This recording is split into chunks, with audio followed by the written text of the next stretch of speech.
گفتیم راه دیگری که میتوانیم از این زندان نجات شویم این بی‌پرواهی است که پیامبر هم در این مسئله به ما درس میدهند.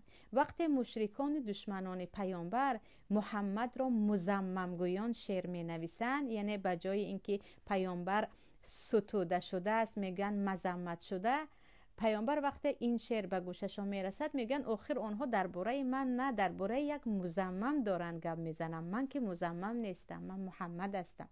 یعنی میتوانیم زبان مردم را محکم کرده که نمیتوانیم گوش خود را محکم کنیم. به بسیاری از گفته های مردم با گوش خودمان را کار کردن میتوانیم به آسانی عبور کنیم و این یک سهم یا گفتیم یک خنجر هم هست که به قلب همون بدگویان میزند.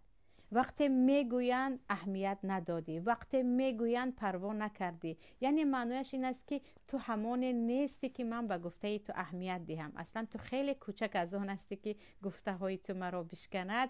میبینید که آن انسان اگرچه به شما وانمود نکند یا عیان نکند هم خیلی این ضربه سخت است. یعنی جزا و سزای بدگویان در اکثریت وقت میدانید یک بدگوی بیش نیست، هیچ قدر و قیمت نه در نزد خود دارد نه در نزد اطرافیان دارد. تغافل کنید، یعنی بی‌پروایی. خر گفتمان میبینیم چی میشود. عزت و ذلت که به دست پروردگار است او کاری رو کرده نمیتواند.